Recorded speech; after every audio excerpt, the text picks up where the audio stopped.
What's happening, everyone? Jason right here. And I'm Sarah. Today we're talking about AI-powered side hustles. How do you actually make money with these tools without quitting your day job or investing a ton of capital up front? This is a good one because I feel like everyone's curious, but no one knows where to start. Yeah, and there's a lot of noise out there. People selling courses on how to get rich with AI, most of it's garbage. But there are real opportunities if you know where to look. So, where do you look? You look at problems people are already paying to solve.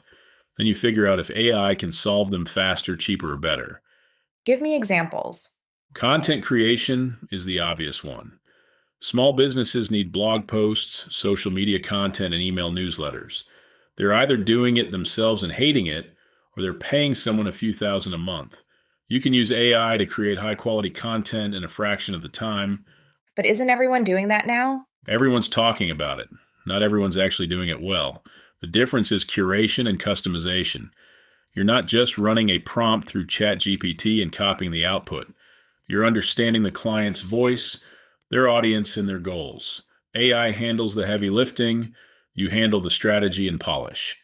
So, you're positioning as a content strategist who happens to use AI. Exactly. The AI is the tool, not the product. Virtual assistants is another one. People need help with email management, calendar scheduling, research, and data entry. All of that can be accelerated with AI. You can handle way more clients than a traditional VA because the AI is doing the grunt work. How much can someone actually make with this? Depends on how you price it. If you're charging hourly, you're leaving money on the table. Package it.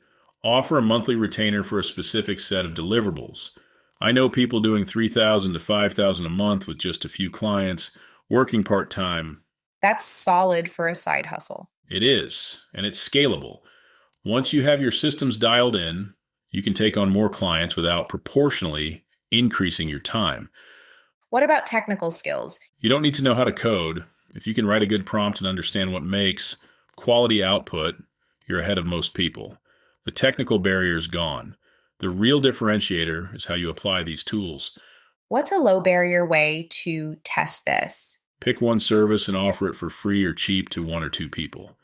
Could be content creation, could be research, could be anything. Just get a couple of real projects under your belt. Figure out your process, learn what works, and then start charging.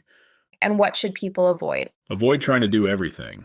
I see people launch these AI consulting businesses where they claim to do content, design, development, strategy, and everything else. No one believes you're great at all of that. Pick one thing, get really good at it, and then expand. And avoid overpromising. AI is powerful, but it's not magic.